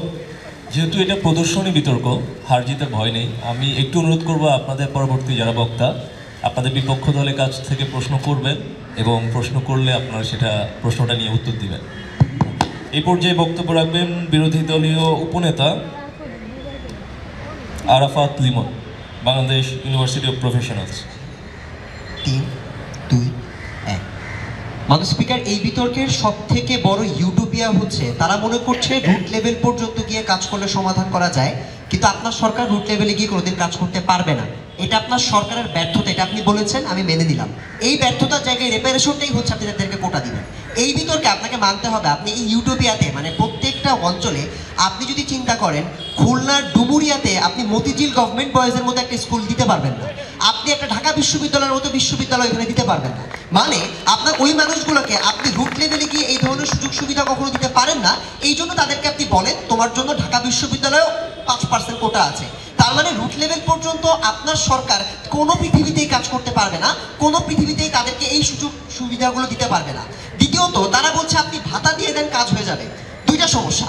নাম্বার ওয়ান, আপনি যখন মেয়েদেরকে আপনি হচ্ছে আস্তে আস্তে উপবৃত্তি দেওয়া শুরু করলে মেয়েদের অংশগ্রহণ বেড়েছে, তারা বিদ্যালয় পর্যন্ত গিয়েছে, কিন্তু পরবর্তীতে ঢাকা বিশ্ববিদ্যালয়ের মতো জায়গাগুলোতে পরীক্ষা দিয়ে ঢাকায় যারা পড়েছে কিংবা মেইন স্ট্রিমে যারা পড়েছে তাদের সাথে প্রতিযোগিতা করার মতো ওই সেম ক্যাপাবিলিটি তাদের হয় না। ফলাফল তারা পরবর্তীতে ঢাকা বিশ্ববিদ্যালয়ের মতো বিশ্ববিদ্যালয়গুলোতে চান্স পায় না এবং তাদের বিয়ে হয়ে যায়। অর্থ, আপনি ভাতা দিলেও ওই মানুষগুলো কখনোই মেইন স্ট্রিম ইনস্টিটিউশনগুলোতে চান্স পায় না এবং তাদের চান্স পাওয়ার ওই সম্ভাবনাকেও তারা এত বড় করে দেখে না। যেই মুহূর্তে আপনি কোটা দেন সেই মুহূর্তে গ্রামের একজন মানুষ বিশ্বাস করে, আচ্ছা আমি তো মেয়ে, সম্ভবত আমার ওখানে একটা কোটা আছে, আমি সম্ভবত ওদের ওখানে গিয়ে কাজ করতে পারি। এই কোটাটা ওই মানুষের মধ্যে আলাদা একটা আত্মবিশ্বাস দেয়, যেটা আপনার বর্তমান পৃথিবীতে আছে, কিন্তু আপনি যদি হচ্ছে কোটাটা বাতিল করে দেন এই সাহসটা তারা কখনোই পাবে না। 3 নাম্বার ব্যাপার হচ্ছে, তারা বলার চেষ্টা করছে আমরা নাকি কন্টিনিউয়াসলি মানুষকে বুলি করি। আমি জানি না আপনি কখনো আপনার পাশে বসে থাকা মেয়েটিকে জিজ্ঞেস করেছেন কিনা যে সে কি বিশ্ববিদ্যালয়ে কোটা দিয়ে চান্স পেয়েছে, আপনি জিজ্ঞেস করেননি। সাধারণত আপনি আপনার বিদ্যালয়ে বা বিশ্ববিদ্যালয়ের মানুষগুলোকে এভাবে প্রশ্ন করেন না। সমস্যাটা হচ্ছে আপনি যাদেরকে বুলি করেন, কোটা না থাকলেও আপনি তাদেরকে বুলি করবেন। যে চাকমাটিকে আপনি বুলি করছেন, আপনি কোটার কথা বিবেচনা করেন না, আপনি তারপরে তাকে বুলি করেন। ওই পৃথিবীতেও ওই মানুষগুলোকে আপনি কন্টিনিউয়াসলি বুলি করতে থাকেন। বরঞ্চ কোটা দিলে বুলি করার সম্ভাবনা কম, কারণ কোটা দিলে ওই মানুষদের অংশগ্রহণ বাড়ে। এখন আপনি একজনকে দেখেন, তখন আপনি 5 জনকে দেখবেন, 5 জনকে দেখলে আপনি তখন আস্তে আস্তে জিনিসটাকে নর্মালাইজ ভাবে অ্যাকসেপ্ট করতে শুরু করবেন, বুলি করা কম্প্যারেটিভলি কমাই দেবেন। মিনিং, যেই পৃথিবীতে আপনি কোটা দেন না ওই পৃথিবীতে তাদের অংশগ্রহণ মেইন স্ট্রিমে কম, আপনার বুলি করার ইনসেন্টিভ বেশি, আপনি তাদেরকে অনেক বেশি বুলি তখন করতে থাকেন। 3 নাম্বার সমস্যা, এই বিতর্কে এখনো পর্যন্ত তারা আপনাকে অ্যাড্রেস করেনি যে যারা কিনা আপনার প্রতিবন্ধী কিংবা যারা কিনা হচ্ছে সুযোগ সুবিধাগুলো নিতে চায় তারা আপনার পৃথিবীতে কি করবে, তারা সরকারের কাছ থেকে কি পাবে, সরকারের কাছ থেকে ভাতা পাবে। ভাতা পাওয়ার পরেও তারা কিন্তু ওই মেইন স্ট্রিম রিপ্রেজেন্টেশনের জায়গায় কিন্তু তারা কখনো হচ্ছে অংশগ্রহণ করতে পারে না। পার্থক্যটা বুঝেন, যখন মেয়েদেরকে আপনি ভাতা দেন বই খাতা কেনার জন্য, মেয়েরা বই খাতা কিনতে পারে, কিন্তু যখন আপনি সংসদে কোটা দেন তখন সংসদে গিয়ে বলতে পারে যে আমার এই জিনিসগুলো দরকার, তখন আপনার তাদের জন্য কাজ করার প্রয়োজন হয় না। অর্থ, যেই মানুষগুলোকে আপনি কোটা দিবেন ওই মানুষগুলো তাদের নিজেদের জন্য কাজ করতে শুরু করবে এবং করে ওই রিপ্রেজেন্টেশন যেখানে দরকার, যেখানে কাজ করলে পলিসিগুলো তারা মেক করতে পারবে, ওই জায়গাগুলোয় আস্তে আস্তে অংশগ্রহণের সংখ্যাটা বাড়ে, যেটা আপনাদের পৃথিবীতে কখনো হয় না। এখন তারা বলে আমাকে তো বুলি করবে, আমার তো ডিগনিটি আছে। আপনার যদি মনে হয় আপনার ডিগনিটি আছে, আপনি কোটায় টিক দিয়েন না। যার মনে হয় তার কোটাটা প্রয়োজন সে কোটাকে ব্যবহার করুন। অর্থ, আপনি যদি আপনার ডিগনিটিকে বাঁচিয়ে রাখতে চান, ওই আমাদের পৃথিবীতে আপনি কোটা দিলে ওই ডিগনিটিটা বাঁচিয়ে রাখতে পারবেন। এবং আপনি যদি চান যে না আমার ডিগনিটির কোনো কেয়ার করি না, আমি হচ্ছে সুযোগটা নিতে চাই, আমাদের পৃথিবীতে আপনি স্টিল কিন্তু চান্সটা নিতে পারবেন। বিতর্কে আমরা আপনাকে কি দেখানোর চেষ্টা করি মাননীয় স্পিকার, আমাদের বক্তব্য হচ্ছে আপনার এই পিছিয়ে পড়া জনগোষ্ঠীকে এখনো সুযোগটা কন্টিনিউয়াসলি দিতে হবে। যেটা আপনি করেছেন নারীদের ক্ষেত্রে, প্রথমে 15টা আসন দিয়েছেন, তারপর 30টা আসন দিয়েছেন, 45 করেছেন, 50 করেছেন। এটার অর্থ কি? অর্থ আস্তে আস্তে আপনি নারীদের ইনভলভমেন্ট বাড়িয়েছেন। ফলাফল, আপনার দেশে জাতীয় নির্বাচনে এখন অনেক নারীরা অংশ নিচ্ছে।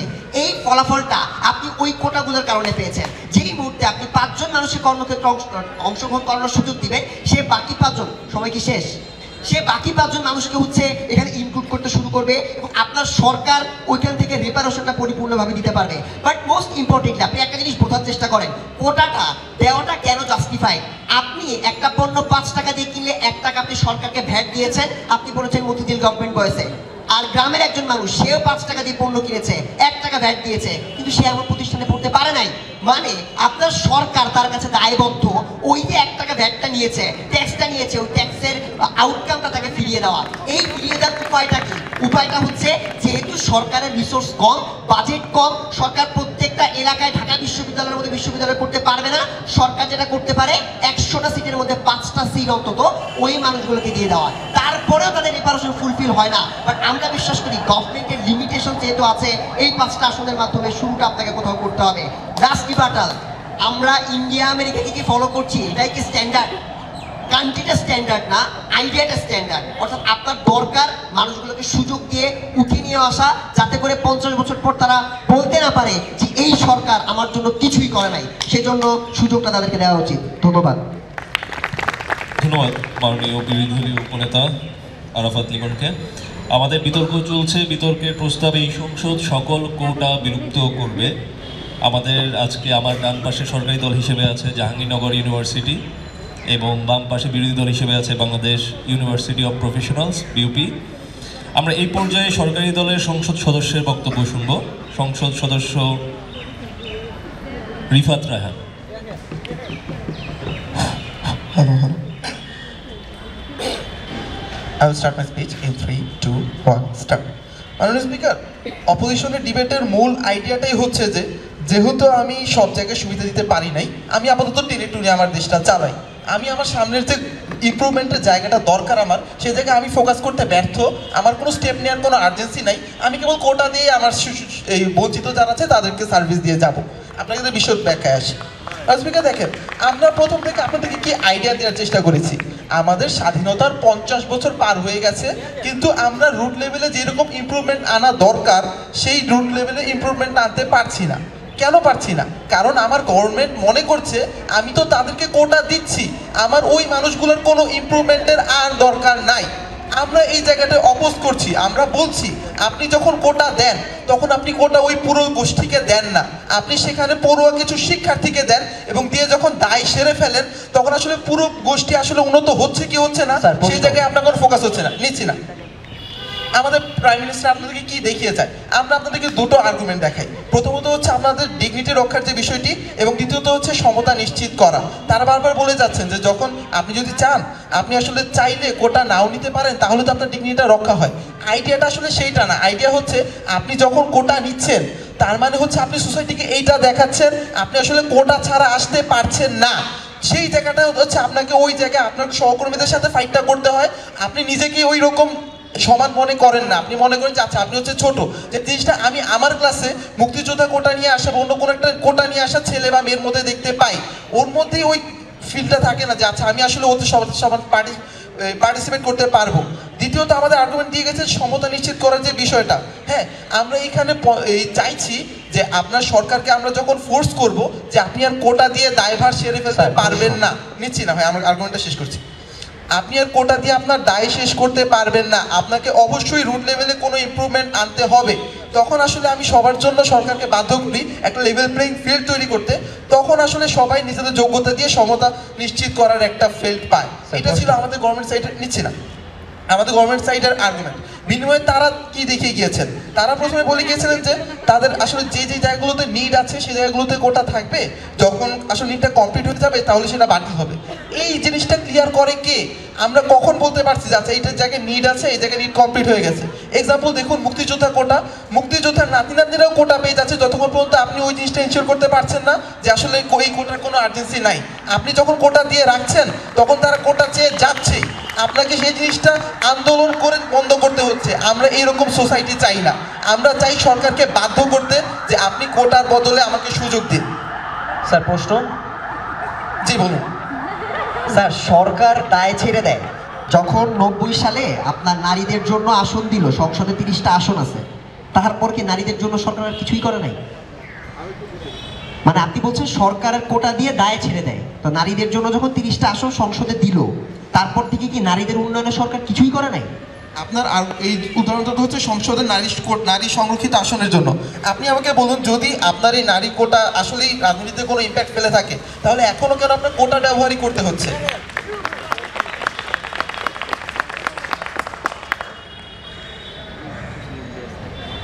আমরা তাহলে আমাদের বিতর্কে আমরা এটা দেখাতে চাচ্ছি যে আপনি যখন সরকারকে ওই সুযোগটা দেন তখন সেই সুবিধাটা আসলে পুরো জনগোষ্ঠী পায় না, সেই জনগোষ্ঠীর গুতিগত কিছু মানুষ পায়। আপনি দেখেন, আপনি চাকমা সমাজ বা উপগোষ্ঠী থেকে কয়টা সিট দেন? এই কয়টা সিটের বদলে, 2টা বা 1টা সিটের বদলে আপনি পুরো চাকমা গোষ্ঠীকে বা পুরো নৃগোষ্ঠীকে ধরে নিচ্ছেন যে তাদের জন্য আমার কাজ করা শেষ। আমরা চাইছি যে আপনার সরকার থেকে আপনি ওই চিন্তাটাই করবেন না, আপনি বরঞ্চ তাদের উন্নয়নের জন্য কাজগুলো করুন। তারপরে দেখুন, আমাদের দ্বিতীয় বক্তা এসে আপনাকে লেভেল প্লেইং গ্রাউন্ডের কথা বলে গিয়েছে। হ্যাঁ, যেমন ধরেন আমরা কি বলছি, একটা নারী যদি এই প্রত্যন্ত এলাকায় থাকে তিনি যে পড়াশোনা করার সুযোগ পান না, বা আমাদের মতো ঢাকাবাসী যাদের মতো করে সুযোগ পান না, তাদের জন্য আমরা শিক্ষাবৃত্তি দিতে পারি, ভালো সেবা দেওয়ার দায়িত্ব নিতে পারি। আমি কোটা দিয়ে রাখার ফলে আমি তো ওইখানে স্কুলের ইমপ্রুভমেন্ট দিচ্ছি না। আপনি যখন দেখবেন আপনার সোসাইটিতে আসলে নারীরা ওইরকম ইমপ্রুভমেন্টের পাচ্ছে না, আবার কোটাও দেওয়া হচ্ছে না, হ্যাঁ, তখন আপনি কি করবেন? আপনি সেই জায়গার বার্ডেন থেকে সেই জায়গার ইমপ্রুভমেন্টের জন্য ফোকাস করবেন। সেইটা হচ্ছে আমার নারীদের জন্য বা আমার প্রত্যন্ত অঞ্চলের মানুষের জন্য দরকার। তাদের অপোজিশনের সেকেন্ড স্পিকার এসে আমাদেরকে দেখিয়ে গেছেন যে সরকার তো আসলে রুট লেভেলে কাজ করতে পারছে না। আমরা বলছি আপনি যখন কোটার বদলে মেধাবী বা যোগ্য প্রার্থীদেরকে দিবেন, তখন ওই মানুষগুলো আসলে ওই জায়গায় রুট লেভেল উন্নত করবে। তারপরে হচ্ছে হ্যাঁ, আচ্ছা, তারপরে উনি একটা প্রশ্ন করে গিয়েছিলেন যে আচ্ছা, যদি আমরা এরকম করে এই কোটা তুলে দিই, তাহলে যারা প্রতিবন্ধী তাদের ক্ষেত্রে আসলে কি হবে? দেখেন, একটা বিষয় দেখেন, আপনি এখন প্রতিবন্ধীদেরকে কোটার মাধ্যমে আপনার আমার মতো যারা আসলে প্রতিবন্ধী নয়, শক্ত সামর্থ্য মানুষ, তাদের সাথে একই ফিল্ডে বসিয়ে দিচ্ছেন এবং ভাবছেন যে আপনার দায় শেষ। যখন আপনি কোটা তুলে দিচ্ছেন, তখন আসলে আপনি তাদের জন্য কি দায় দিচ্ছেন আমি বলি, আপনি তাদের জন্য ট্রেনিং সেন্টার খুলছেন, তাদেরকে দক্ষ করে তুলছেন, যে জায়গায় আপনার ওই প্রতিবন্ধী মানুষগুলো নিজেদের স্কিলকে কীভাবে ইউজ করতে পারে সেটা শিখছে। তারপরে আপনি তাদের জন্য বিশেষ কর্মক্ষেত্র তৈরি করে দিচ্ছেন, যেখানে যে মানুষটার হাত নেই, সেই মানুষটা হাত ছাড়াও কীভাবে কোনো কিছু উৎপাদন করতে পারে, কোনোভাবে সমাজে অংশগ্রহণ দায়িত্ব নিতে পারে, সেই জিনিসগুলোর জন্য আপনার দায়িত্ব নিতে হচ্ছে। ফলে আপনি কোটার নামে তাদেরকে মাঠে নামিয়ে দিচ্ছেন না, বরং 15 সেকেন্ড শেষ করছি, আপনি কোটার মাধ্যমে তাদেরকে মাঠে নামিয়ে না দিয়ে তাদের জন্য কিছু করার দায়িত্ব নিচ্ছেন। আমিও তাদের অবশ্যের সাথে মনে করি এই উদ্যোগটা নিলে সাথে সাথে সমাজের পুরোপুরি উন্নতি হয়ে যাবে না, কিন্তু স্বাধীনতার 50 বছর পরে এসে দেশের জন্য আমার যে বার্ডেন, কিছু একটা করা শুরু করার সময় শেষ। জি, আমরা সেই বার্ডেনটা দূর করতে চাই। ধন্যবাদ স্পিকার। ধন্যবাদ সরকার দলীয় সংসদ সদস্য রিফাত রায়হানকে। এই পর্যায়ে গঠনমূলক বক্তব্যের সর্বশেষ বক্তা বিরোধী দল থেকে ইসরাত জাহান প্রভা, বিরোধী দলীয় সংসদ সদস্য। Starting my speech in 3, 2, 1. ডিবেটের কনসেপ্টটা বুঝুন।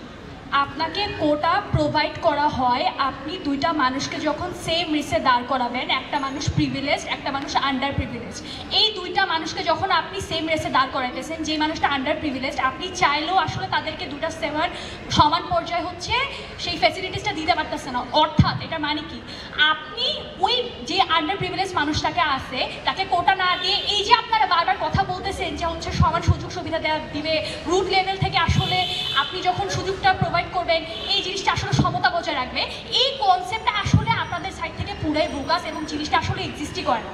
তিনটা জায়গা থেকে আপনাকে বিতর্কটা বোঝানোর চেষ্টা করবো, আপনারা আসেন এবং বলার চেষ্টা করেন যে আসলে দেখেন, আপনি যখন আসলে কোটাটা প্রোভাইড করবেন না, তখন হচ্ছে এই যে রুট লেভেল থেকে হচ্ছে আপনার যে প্রবলেমগুলো আছে, এই জিনিসগুলো হচ্ছে আপনারা সলভ করার ট্রাই করতে পারবেন, এবং প্রত্যেকটা জায়গায় এই যে ইকুইটি বা ইকুয়ালিটির যেই ব্যালেন্সের যে বিষয়টা, এই জিনিসগুলো হচ্ছে আপনার প্রপারভাবে ডেভেলপ করতে পারবেন। কোয়েশ্চেন নাম্বার 1, ধরে নিলাম আপনারা হচ্ছে এই রুট লেভেল থেকে হচ্ছে প্রবলেমগুলো সলভ করার ট্রাই করতেছেন এবং হচ্ছে কোটা হচ্ছে প্রোভাইড করতেছে না, স্টিল আপনারা কি আপনাদের ওয়ার্ল্ডে এই জিনিসটা ইনশিওর করেন কি না আদৌ কোটা না দেওয়া ছাড়া রুট লেভেল থেকে আপনারা প্রত্যেকটা প্রবলেম ধরে ধরে সলভ করে তাদের এই সেম রেসে মেইন স্ট্রিমের সাথে এসে যারা হচ্ছে আন্ডার ডেভেলপ মানুষজন আছে, যারা হচ্ছে এই যে আপনার যে প্রতিবন্ধী ল্যাঙ্গুয়েজ এক্সাম্পলগুলো দিচ্ছেন, তাদের জায়গায় এসে দাঁড়ায় তাদের সেই সমস্যাগুলো প্রবলেমগুলো সলভ করে সেই জিনিসগুলো রিয়েলাইজ করতে পারতেছেন কিনা? No answer. সেকেন্ড, আপনারা যে জিনিসটা বলার চেষ্টা করেন যে আসলে আপনাদের তো শিক্ষাবৃত্তি দেওয়া হচ্ছে, ভাতা দেওয়া হচ্ছে, তারপরে হচ্ছে কেন আসলে কোটার দরকার, আলটিমেটলি তো এই ভাতা বা হচ্ছে বৃত্তির মাধ্যমে হচ্ছে আপনি আলটিমেটলি এই কোটাগুলার জিনিসগুলো হচ্ছে আপনি রেজিমেন্ট করতে পারতেছেন। সমস্যাটা কোন জায়গায়? আপনি প্রাথমিক বিদ্যালয় থেকে পড়াশোনা করছেন, আরেকটা মানুষ আপনার খুব ক্যান্টনমেন্টের খুব পশ একটা বিদ্যালয় থেকে পড়াশোনা করছে। আপনার সরকার দায়িত্ব হিসেবে এই জিনিসটা ইনশিওর করে দিছে যে প্রাথমিক বিদ্যালয়তে আপনার বেসিক যে ফ্যাসিলিটিসগুলো আপনাকে হচ্ছে সেটা প্রোভাইড করা হবে। আপনি 10 পাস করছেন, এরপর আপনি যদি একটা খুবই নিম্নবিত্ত পরিবার থেকে বিলং করেন, আপনি কখনো এই ইনশিওরিটিটা দিতে পারেন না যে আপনার বাবা 40 বছরের বুইড়ার সাথে ধরে বিয়ে দিয়ে দিবে, আর পরবর্তীতে গিয়ে হচ্ছে আপনাকে ওই পড়াশোনা করার ফ্যাসিলিটিসটা দিবেন কিনা, এই জিনিসটা আপনি ইনশিওর করতে পারেন না।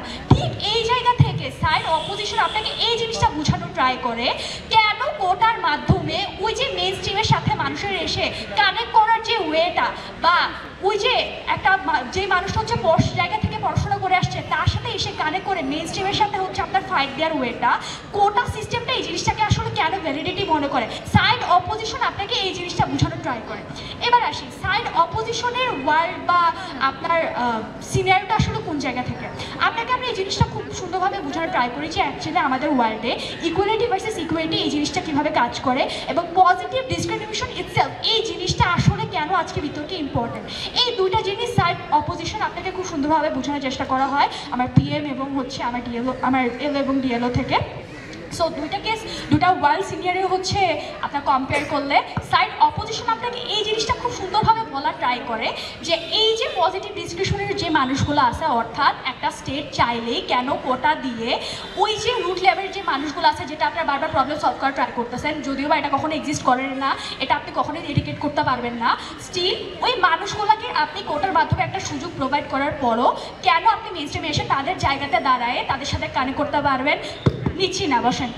এই জিনিসটা অ্যাকচুয়ালি কেমনে কাজ করে এই জিনিসটা আপনাকে সাইড অপোজিশন হচ্ছে খুব সুন্দরভাবে বোঝানোর চেষ্টা করে। সো বোথ ওয়ার্ল্ড থেকে কম্পেয়ার করলে আমরা দেখাইতে পারি যে সাইড অপোজিশন কেন বেটার এবং কেন এই জায়গা থেকে অনেক বেশি ভালো কাজ করতে পারে। So that's why opposition. ধন্যবাদ বিরোধী দলীয় সংসদ সদস্য। এরই মধ্যে দিয়ে আমাদের গঠনমূলক বক্তব্যের পর্ব শেষ। এখন আমরা চলে যাব যুক্তি খণ্ডনে। বিতর্ক চলছে এই সংসদ সকল কোটা বিলুপ্ত করবে এই প্রস্তাবের উপরে। যুক্তি খণ্ডনে শুরুতেই বিরোধী দল যুক্তি খণ্ডন করবেন কাজী সীমান্ত। Starting in 3, 2, 1। খুবই আনএক্সপেক্টেড কোটার একটা মোশনে গভর্নমেন্ট সাইড থেকে ডিগনিটির মতো আর্গুমেন্ট আসছে। আমি বিশ্বাস করি কোটা কখনো কোনোভাবে ডিগনিটির সঙ্গে কানেক্টেড না। কেন? অ্যাজ আ হিউম্যান আমি কখনো মেট্রো রেলের অন্যান্য বগিতে উঠলে একটা মেয়ে দেখলে বলি না তোমার জন্য তো একটা আলাদা বগি আছে, তুমি ওই বগি থেকে উঠো। কারণ আমি অ্যাজ আ হিউম্যান জানি যে এই যে এক্সট্রা একটা ফ্যাসিলিটি দেওয়া হইতেছে, এটা দেওয়া হইতেছে কারণ আমি ওর সঙ্গে খারাপ করে আসছি হিস্টোরিক্যালি। মানে কি? মানে আমি বাঙালি হিসেবে চাকমাদের সঙ্গে খারাপ করে আসছি, আমি একটা মুসলিম হিসেবে হিন্দুদের সঙ্গে খারাপ করে আসছি, আমি একটা রুট লেভেলের পুরুষ হিসেবে আমার মেয়েকে বাল্য বিবাহতে 11 বছর বয়সে বিয়ে দিয়ে দিয়েছি। হিস্টোরিক্যালি এই অপারেশন করছি, এইটা তাদেরকে কোনো এক্সট্রা ফ্যাসিলিটি আমি দিচ্ছি না, তাদের সঙ্গে যে বাজে কাজগুলো আমি করে আসি এই বাজে কাজের একটা কম্পেনসেশন আমি তাদেরকে দিচ্ছি যাতে তারা একটা লেভেল প্লেইং গ্রাউন্ড পায়। আমার পাশে প্রভাব বসে আছে, এই মেয়েটা ডিফেন্স কোটায় বিউপিতে চান্স পাইছে, এটা আমি জানছি আজকে মোশন জানার পর। লাইভের করে জিজ্ঞাসা করছিলাম যে তুই কি ডিফেন্স কোটায় চান্স পেয়েছি। এটা মানে কি? এটার মানে কোটা থাকার মানে এই না যে আমি অ্যাজ আ হোল সবাই জিজ্ঞাসা করে মানে ভাই তুই কি ডিফেন্স কোটায় চান্স পেয়েছিস, তুই কি নারী কোটায় চান্স পেয়েছিস। এই জিনিসটা হয় নাই। যদি আপনারা করেন এটা আপনাদের সমস্যা ভাই, এটার কারণে আপনার একটা নর্মাল মানুষ, একটা রিজনেবল মানুষ কাজ কারবারগুলো করে না। এরপর তারা সেকেন্ডলি বলার চেষ্টা করে ভাই আপনি তো গ্রাউন্ড লেভেলে এইসব ভাতা দিচ্ছেন, শিক্ষাবৃত্তি দিচ্ছেন। কোশ্চেন ইজ, যে কোশ্চেন করতে চাইছেন পিওয়াই না হয়নি, যে আপনি এই ভাতাগুলো আলটিমেটলি কেন দেন? আপনি একটা স্টেট হিসেবে এইসব ভাতা দেন কারণ আপনার একটা গোল থাকে যে রুট লেভেলের ওই মানুষগুলোকে আমি একটা ফাইনাল স্টেজে আনবো যেখানে ওরা তাদের বাকি কমিউনিটি মানুষের সঙ্গে কথা বলতে পারবে। এসএসসি পর্যন্ত বিনামূল্যে শিক্ষা দিলেন। যেই মেয়েটা আজকে এত সব প্রিভিলেজ পায়নি, তার কোনো ঢাকা ভার্সিটি কোটা নেই, পাবলিক ইউনিভার্সিটি কোটা নাই, ওই মেয়েটা আজকে কোনো এক কারণে যেহেতু সে আন্ডার প্রিভিলেজ, যদি কোনো পাবলিক ইউনিভার্সিটির চান্স না পায়, গ্রামের রুট লেভেলে একটা বাবা যে চাইতো যে আমি তোমাকে 11 বছর বয়সে বিয়ে দিয়ে দেবো, তার আর্জেন্সিটা কি 5 লাখ টাকা 7 লাখ টাকা খরচ করে তাকে ড্যাফোডিলে পড়াবে। মানে বুঝতেছেন ব্যাপারটা? আপনি যতই ভাতা দিয়ে দেন না কেন, দিন শেষে রুট লেভেলের ওই মানুষটাকে আপনি কখনো ফাইনাল স্টেজ পর্যন্ত আনতেই পারেন না, আপনার সারা জীবনে ভাতাগুলো চালানোই লাগে। এরপর সেকেন্ডলি ওরা বলার চেষ্টা করে যে ভাই দেখেন আমার তো ইমপ্রুভমেন্টে ফোকাস করতে হবে, আমি এইসব ভাতা দেওয়ার মাধ্যমে এসব এড়ায় যাচ্ছি। আমি জানি না আপনার কাছে কি IMF এর আনলিমিটেড ফান্ড আছে কিনা যে আপনি খরচের পর খরচ করতেই থাকবেন। সরকার হিসেবে আপনার একটা ফিনান্সিয়াল ল্যাকিংস আছে, আপনি চাইলেই রুট লেভেলে সবগুলো ইনফ্রাস্ট্রাকচার ঠিক করতে পারবেন না। এর থেকে বড় সমস্যা আছে আপনার জেলা পরিষদের মধ্যে। একটা জেলা পরিষদ নিজেদের মতো বাজেট পাস করতে, আপনার ইউএনও নিজের মতো করে কাজ কারবার করতেছে। ইউএনও যদি আপনার বাজেটটাকে পাস না করে আপনার জেলা পরিষদ কোনো কাজ করতে পারে না। মানে কি? মানে আপনার রুট লেভেলে আপনি যদি চানও, শুধুমাত্র আপনার ইনফ্রাস্ট্রাকচারাল ডেভেলপমেন্ট না হওয়ার কারণে ওইখানে আপনি টাকা ঢাললেও কাজ করতে পারবেন না। এরপর তারা বলার চেষ্টা করে যে ভাই দেখেন কোটা তো সবাই চায়, বাট আলাপটা আসলে এই জায়গাতে কোটা সবাই হয়তো চায়, কিন্তু গভর্নমেন্ট হিসেবে আপনার দায়িত্ব যে আপনি চুজ করতে পারবেন যে কোন কোটাটা আপনার এই পার্টিকুলার টাইমের জন্য নেসেসারি, কোন কোটাটার জন্য কোন কোটাটা আপনার টাইমের জন্য নেসেসারি না।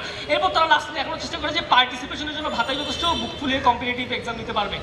ভাই মানে বাবা যদি আমি বাবা আমি আমার মেয়েকে পাঠাবো না, মেয়ের বাল্য বিবাহ দিয়ে দিই, কি করবেন?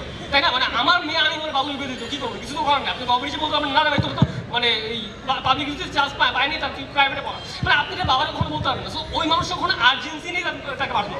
এখন পুরা ডিবেট শেষে আপনি চিন্তা করেন, আপনি বাংলাদেশে দাঁড়ায় আছেন, বাংলাদেশ থেকে আপনি সকল ধরনের কোটা আজকে বিলুপ্ত করে দিয়েছেন। মাননীয় বিরোধী নেতা, আপনি শেষ করুন। শেষ করছি, যেই চাকমাটা আজকে ওই জায়গায় আর্মিদের কাছে মাইর খেয়ে বেড়াইতেছে, ওর ব্যাপারে আপনি এখন অ্যাটলিস্ট জানতেছেন আপনার ক্লাসমেটের মাধ্যমে, আপনি ওই ওয়ার্ল্ডে ওই মার্জিনাল মানুষের ব্যাপারে কখনো জানতেই পারবেন না, যেটা আমরা অ্যাটলিস্ট আপনাকে প্রোভাইড করতে পারতেছি।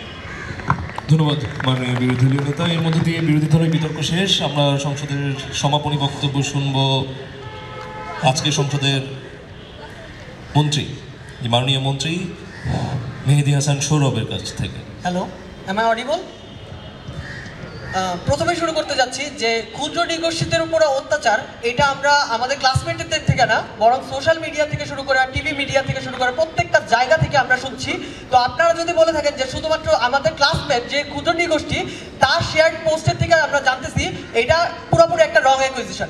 তারপর আমি বলে যেতে চাই, তারপরে যে আপনারা বলে গেছেন যে বিয়ে, আপনি যে একটা গ্রামীণ প্রান্তিক অঞ্চলের একটা মেয়ের বিয়ে আটকাবেন, আপনি ভাবতেছেন যে আপনার নারী কোটা এটা এক্সিস্ট করতেছে বলে গ্রামের প্রত্যেকটা বাবা মা যারা হলো গিয়ে আন্ডার প্রিভিলেজ, তারা হলো গিয়ে তাদের মেয়েকে বিয়ে মানে বিয়ে না করে হলো গিয়ে পড়াশোনা করাবে শুধুমাত্র এর জন্য যে হ্যাঁ কোটা আছে 5% ওই ঢাকা ভার্সিটিতে, ওই কোটাতে চান্স পাবে আমার মেয়ে, এর জন্য আমি পড়ে গেছি। আপনারা কি শুধুমাত্র ওইটা ইনশিওর করতেছেন? তারপর আমি বলতে চাই যে আপনার একটা সঠিক ধরে এক্সাম্পল দিয়েছে যে তারা হলো গিয়ে ডিফেন্স কোটা থেকে আসছে। ডিফেন্স কোটা কিভাবে এক্সিস্ট করতেছে এবং ডিফেন্স কোটা কিভাবে হলো গিয়া এই ওয়ার্ল্ডের ক্ষেত্রে হলো গিয়া এক্সিস্টেবল? আমি বলতে চাই যে তারা যে বলে গেছেন যে ডিফেন্স কোটা থেকে হলো চান্স পাইছে, এই যে সুযোগটা পাইছে, সে নিজেই তো একটা প্রিভিলেজ করার বাচ্চা, সে কি প্রিভিলেজ করার বাচ্চা হয়ে ডিফেন্স কোটা থেকে চান্স পাইছে? এটা কিভাবে এক্সিস্ট করে? তারপর আমি বলতে চাই যে তারা যে বলে গেছেন যে কোটার জন্য ডিগনিটির যে ব্যাপারটা আছে এটা এক্সিস্ট করতেছে না। আমি বলতেছি যে কোটার জন্য ডিগনিটির এই ব্যাপারটার জন্য অন্য যে সকল মানুষেরা আছে যারা হলো গিয়া জেনারেলি চান্স পায়, তারা পর্যন্ত হীনমন্যতায় পড়ে। কারণ কি জানেন, যখন হলো গিয়া নর্মাল হলো গিয়া কোটা আন্দোলন চলতেছিল, তখন হলো গিয়া এই সকল বিষয়ে লিস্টিং করতেছিল আমাদেরই সতীর্থ, আমাদের সহপাঠীরা। কারণ কি জানেন, কারণ তারা সকলে ফাইন্ড আউট করতে চাচ্ছিল যে কারা জেনুইনলি চান্স পাইছে, কারা হলো গিয়ে কোটায় চান্স পাইছে। আপনারা যদি বলতে চান যে প্রত্যেকটা ভার্সিটিতে পড়া ছেলেমেয়ে হলো রেশনাল, সেটা একদমই ভুল। সবাই রেশনালিটি ফলো করে না, সবাই রেশনাল হয়ে ওঠে না। তারপর আমি বলতে চাই যে তারা যে বলে গেছেন যে এই যে প্রিভিলেজ এবং আন্ডার প্রিভিলেজের কথা, আমি বলতে চাই যে প্রিভিলেজ এবং আন্ডার প্রিভিলেজের ডিসক্রিমিনেশন আপনারা করেন একদম রুট লেভেল থেকে। এই যে রুট লেভেলে আপনারা ইনশিওর করতে পারেন না, রুট লেভেলের সকল সুযোগ সুবিধা ইনশিওর করতে পারেন না, ভালো টিচার ইনশিওর করতে পারেন না, দেখেই রুট লেভেলের মানুষের জন্য এত আন্ডার প্রিভিলেজ। যদি রুট লেভেলে হলো গিয়ে কোটার শিক্ষকগুলা এবং কোটার অন্যান্য মানুষগুলোকে নিয়োগ না করে রুট লেভেলেও হলো গিয়ে ভালো শিক্ষার্থী এবং ভালো শিক্ষকদের নিয়োগ করা হতো, তাহলে কি এই সকল বাচ্চারা আন্ডার প্রিভিলেজ থাকতো না, প্রত্যেকটা পার্বত্য অঞ্চলে মতিঝিল আইডিয়ালের মতো স্কুল গড়ে উঠতো। তারপর আমি বলতে চাই যে তারা যে বলে গেছেন যে এই যে কোটা হলো গিয়ে অপারেশন আমরা করেছি, এটা হলো গিয়ে একটা ইনসেন্টিভ দেওয়ার জন্য আমরা হলো গিয়ে কোটা ব্যবহার করি কম্পেনসেশন হিসেবে। তারপর আমি বলতে চাই যে এই যে কম্পেনসেশন হিসেবে আপনি কোটাকে মুখের মতো ছুঁড়ে মারছেন, এই কোটাকে ছুঁড়ে মারার মাধ্যমে আপনি সকল নিজস্ব যে দায়বদ্ধতা আছে, আপনাদের যে নিজস্ব হলো গিয়ে যে আপনি যে ভুল করছেন এটার যে স্বীকারোক্তি আছে, এটা আপনারা ওয়ার্ল্ডে কখনো ইনশিওর করেন না। আপনারা শুধুমাত্র দেখায় যান যে আমরা তো কোটা ইনশিওর করতেছি, আমরা যে অপারেশন এক সময় করছিলাম সেটার তো ইনসেন্টিভ হিসেবে আমরা কোটা দিয়েই দিচ্ছি। তার মানে আমাদের এই যে ক্ষমা চাওয়া কিংবা তাদের প্রতি যে ইনজাস্টিস আমরা করছি হিস্টোরিক্যালি, এটার কোনো ধরনের কোনো রিপারকাশন হয় না। তারপর আমি বলতে চাই যে তারা যে বলে গেছেন যে সরকার দল হলো গিয়া সরকার দলের রিসোর্স খুবই সীমিত, এইটার হলো গিয়া সরকার দল এই রিসোর্স সীমিত থাকার কারণে কখনো ইনশিওর করতেই পারে না, সকল কিছু প্রিভিলেজ করতে পারে না। আমি বলতে চাই যে যেহেতু আমরা ঢাকা সিটির ছেলেপেলেরা অলরেডি আরবানাইজ, আমি চাই যে এইখানে শিক্ষা খাতের টাকাটা অন্তত পক্ষে ওইখানে ইনভেস্ট করা হোক, ওইখানে স্কুল কলেজগুলো উন্নত করা হোক, রুট লেভেল থেকে প্রতিবন্ধী থেকে শুরু করে প্রত্যেকটা মানুষের জীবন উন্নত করা হোক, যেন তাদেরকে কোটার সম্মুখীন না হতে হয়। ধন্যবাদ। ধন্যবাদ। আজকে সংসদের মাননীয় মন্ত্রী মেহেদী হাসান সৌরভকে। এর মধ্যে দিয়ে আমাদের বিতর্ক শেষ। সরকারি দলকে ধন্যবাদ, বিরোধী দলকে ধন্যবাদ, সবচেয়ে বড় ধন্যবাদ আমার সামনে যারা বসে আছেন আপনাদেরকে। আমরা ফলাফল দিব তার আগে আপনাদের সাথে একটু কথা বলে নিই। আমার সামনে যারা বসে আছেন, আমি বিশ্বাস করি হয়তো আপনারা এখানে যারা বসে আছেন কেউ বিতর্ক করেন অথবা বিতর্ক অবশ্যই পছন্দ করেন, এই জন্য বসে আছেন। আপনাদের কাছে আমার একটি প্রশ্ন, তর্ক আর বিতর্ক এই দুটি শব্দের মধ্যে আসলে পার্থক্য কি কেউ বলতে পারবেন?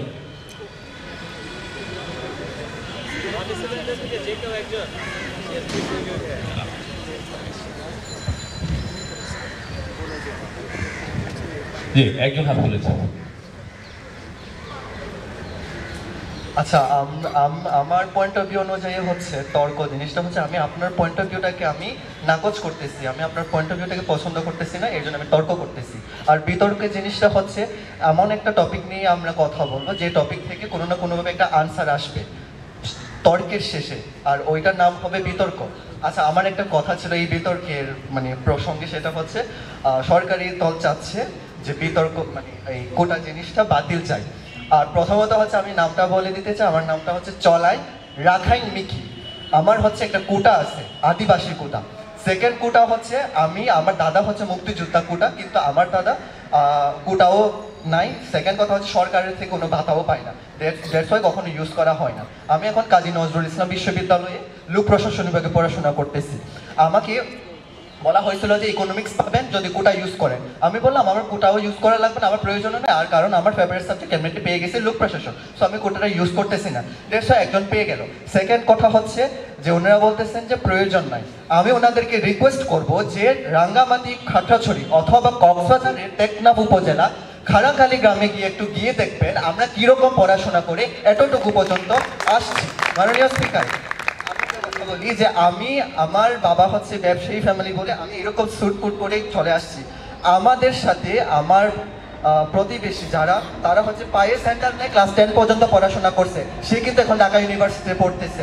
সে যদি কোটা না পাইতো, কিন্তু সে মেধাবী, আমরা বিশ্বাস করি সে মেধাবী, কিন্তু এতটুকু সুযোগ পাওয়ার কারণে সে ঢাকা ইউনিভার্সিটিতে পড়তেছে। এই সময়ে যদি কোটা জিনিসটা বাতিল করে দেওয়া হয়, তাহলে মাননীয় স্পিকার আমাদের এই দেশে থাকাটা কোনো প্রাসঙ্গিকতা থাকে না। আপনাকে ধন্যবাদ। আসলে আমি এই প্রশ্নটাই করেছিলাম যে তর্ক আর বিতর্কের মধ্যে পার্থক্য কি। যেমন এখন আপনি সরকার দলকে হয়তো বা আপনার ব্যক্তিগত জায়গা থেকে দোষারোপ করছেন, ওনাদেরকে বিতর্কটা এইভাবেই করতে হবে। বিতর্ক মানে হচ্ছে আপনাকে অন্যের কথাটাও শুনতে হবে, ওই পাশ থেকে কি যুক্তিটা আসে সেটা আপনাকে শুনতে হবে। আমি যদি আরও স্পেসিফিকলি বলি, তর্ক আমরা সবাই করি, ঘরে করি, বাইরে করি, টঙে বন্ধুদের সাথে করি। আপনাদের বয়সে স্টুডেন্ট থাকাকালীন আমরা রাতে ফোন কলে তর্ক করতাম। হ্যাঁ, তো যাই হোক, আপনারা করেন কিনা আমি জানি না। তো তর্ক আমরা সবাই করি, কিন্তু তর্ক আর বিতর্ক এই দুটোর মধ্যে একেবারে সূক্ষ্ম একটি পার্থক্য আছে। বিতর্ক মানে হচ্ছে বি উপসর্গটা এখানে যোগ হয়। বি মানে হচ্ছে বিশেষ। যেমন আমরা কি বলি শুদ্ধ পানি, আমরা কিন্তু বলি বিশুদ্ধ পানি, আমরা কিন্তু শুদ্ধ পানি বলি না। এই বি উপসর্গটা হচ্ছে আপনার কোনো কিছুকে যখন বিশেষ প্রক্রিয়াজাতকরণের মাধ্যমে রূপান্তরিত করা হয়, তার মানে এই পানিটাকে যখন আমরা বিশেষ প্রক্রিয়া শুদ্ধ করি, সেটা হচ্ছে বিশুদ্ধ পানি। তো এখানে তর্কটাকে আমরা যখন বিশেষ প্রক্রিয়ার মাধ্যমে মানে এটাকে আরও শুদ্ধ করে তর্কটা করি, সেটাকে বলি বিতর্ক। এখন এই বিটা আসলে কি? বিতর্কে আপনি চাইলে আপনার টঙের দোকানে বন্ধুদের সাথে যেভাবে তর্ক করেন, চাইলে সেটা পারবেন না। এখানে অনেকগুলো রুলস রেগুলেশন আছে। এখন বিতর্কিকরা যখন বিতর্ক করেন, তখন তো আপনাদেরকে রুলস বলে বিতর্ক করবেন না যে এই রুলস আমি এটি বলবো, বাট ওনারা এই রুলসগুলো জানেন। আমরা যারা বিচার কার্য করি, আমরাও এই রুলসগুলো জানি যে এখানে সরকারি দলেরও কিছু বাধ্যবাধকতা থাকে, বিরোধী দলেরও থাকে। এই রুলস রেগুলেশনের মধ্যে থেকেই কথাগুলো বলতে হয়। হয়তোবা যারা আপনারা বিতর্কটাকে ওইভাবে চর্চা করেন না, তাদের কাছে জিনিসটা বোধগম্য হতে একটু কঠিন হবে, কিন্তু এই কথাগুলো যারা বলেন একেবারে রুলস রেগুলেশন মেনেই বলেন। ইভেন মানে একটা বিতর্কে আপনি যদি কাউকে পার্সোনাল অ্যাটাকও করেন, যে কোনোভাবে ব্যক্তিগতভাবে কাউকে কোনো ধরনের কথা বলেন, যেমন উনি হঠাৎ বলে বসলেন ওনাকে যে আপনি হচ্ছেন প্রিভিলেজড ঘরের বাচ্চা, না না না, মানে আমি যেটা বিতর্কের কথা বললাম, এখন যদি পয়েন্ট অফ প্রিভিলেজ থাকতো, উনি কিন্তু চাইলেই পয়েন্ট অফ প্রিভিলেজটা তুলতে পারতেন, সেটা একটা পয়েন্ট। তো বিতর্কে অনেক কিছু আমাদের রুলস রেগুলেশন থাকে, যেগুলো মেনে আমাদেরকে এই তর্কটা করতে হয়, দেখে এটি বিতর্ক। তো আমি বিশ্বাস করি আপনারা যারা সামনে বসে এতক্ষণ শুনেছেন, আপনারা সবাই বিতর্ক পছন্দ করেন বলেই এখানে শুনেছেন। আর এটা যেহেতু প্রীতি বিতর্ক, এই বিতর্কে আসলে কোনো ফলাফল নেই। তারপরেও আমি একটু মানে আপনাদেরকে অনুরোধ করব, যারা আপনারা পুরো বিতর্কটি শুনেছেন, আপনাদের মধ্যে থেকে 3-4 জন বা 5 জন, হাইস্ট 3 জন হলে ভালো হয়, আপনারা এই বিতর্কের ফলাফল দেবেন। কিন্তু আপনারা যেই ফলাফলটি দেবেন, অ্যাটলিস্ট 1-2 লাইন বলতে হবে যে কেন আপনি ব্যালটটি সরকার দলকে দিয়েছেন বা বিরোধী দলকে দিয়েছেন। এখন স্বেচ্ছায় যদি আপনারা অ্যাটলিস্ট 3 জন হাত তোলেন, আমি 1 জন পেয়েছি, আর 2 জন প্লিজ, আপনারটা আমি এখন আর নিব না, কারণ আপনাকে একটা সুযোগ দিয়েছি। আমি একটু নতুন কাউকে চাই। ওপাশে একজন, দুইজন, আরেকজন, সামনের সারি থেকে একজন। আপনারা তো একেবারে সামনের সারিতে বসছেন, সবই শুনেছেন।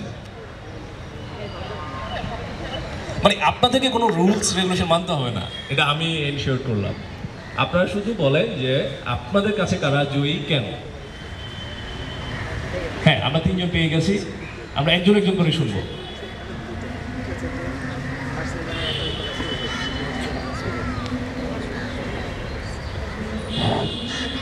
ধন্যবাদ। আমি আমার ব্যালটটা সরকার দলকে দিতে চাই, কারণ একটু আপনার পরিচয়টা দিয়ে নেবেন আগে। আমি মাহাথির মাহমুদ, জাহাঙ্গীরনগর বিশ্ববিদ্যালয় অর্থনীতি। আচ্ছা, আমি যুক্তি দিচ্ছি, আমি বায়াসটা দিচ্ছি না। আমি ব্যালটটা দিতে যাচ্ছি এই কারণে, ওনারা কি সরকার দল কিন্তু অলরেডি কোটার বিকল্প একটা আমাদেরকে দিয়ে দিয়েছে, যে গ্রাউন্ড লেভেল থেকে সবাইকে সেম প্রিভিলেজ দিয়ে, বা ইকুইটি যে কথাটা আসছে, ইকুয়ালিটি বদলে ইকুইটি আসছে, যে এমন ব্যবস্থা করা দরকার যাতে সবাই সেম লেভেলে পৌঁছাতে পারে। যদি সবাইকে সেম লেভেলে পৌঁছানো যায়, যদি অজপাড়াগায় মতিঝিল মডেলের মতো কলেজ বা স্কুল প্রতিষ্ঠা করা যায়, তাহলে কিন্তু কোটার বিষয়টা দরকার হচ্ছে না আমাদের। যেহেতু বিকল্প একটা দিয়ে দিয়েছে, এই জন্য আমি সরকার দলকে বেড়াতে দিতে। ধন্যবাদ। জি, ধন্যবাদ। আপনি কোটায় বিচার কার্য করেছেন কিনা সবার সন্দেহ আছে। হ্যাঁ, দ্বিতীয় ব্যক্তি। নমস্কার, আমি সুজয় চক্রবর্তী, আমি আসছি সাতক্ষীরা থেকে। আমি youth for policy Satkhira committee member. আমি কোটার পক্ষে বলবো, কারণ হচ্ছে যে আমাদের বাংলাদেশের প্রেক্ষাপটে কোটাটা দরকার আছে, কিন্তু সব ক্ষেত্রে না আমি মনে করি। যেহেতু বাংলাদেশ একটা নিম্ন আয়ের দেশ, এখানে সবার গ্রহণযোগ্যতা বা সবার সামর্থ্য একরকম না। মানুষের মেধা থাকা সত্ত্বেও অনেকে জায়গা মতো পৌঁছাতে পারে না, আবার অনেকের মেধা আছে, কিন্তু তার আসলে ওই কোটাটা বা ওই অধিকারটা যদি তাকে সামান্য পরিমাণ সাপোর্ট দেওয়া হয়, তাকে উপরে তুলে দেবে। তবে আমি সেক্ষেত্রে মনে করি যে বাংলাদেশে কোটার দরকার আছে, কিন্তু সব ক্ষেত্রে না। বেছে বেছে কিছু জায়গা থেকে কোটা বাদ দেওয়া উচিত এবং কিছু কিছু জায়গায় কোটা রাখা উচিত। ধন্যবাদ। জি, ধন্যবাদ। সর্বশেষ এই পাশ থেকে একজন বোধহয় হাত তুলেছিলেন।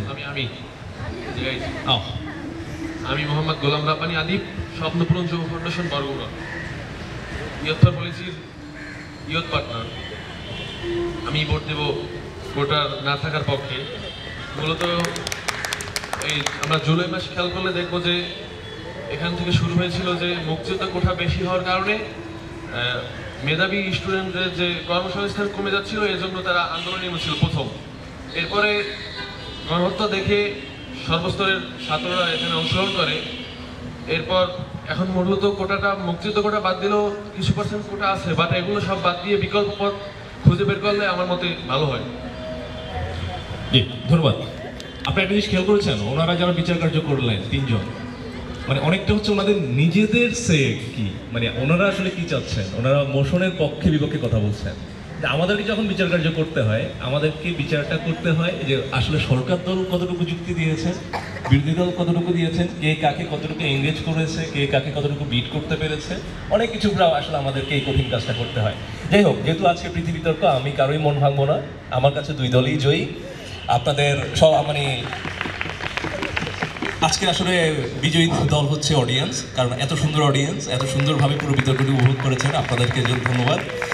আমরা আজকের এই সংসদের এইখানেই মুলতবি ঘোষণা করছি। আশা করছি আপনাদের সাথে আবারও কোনো বিতর্কের মঞ্চে দেখা হবে।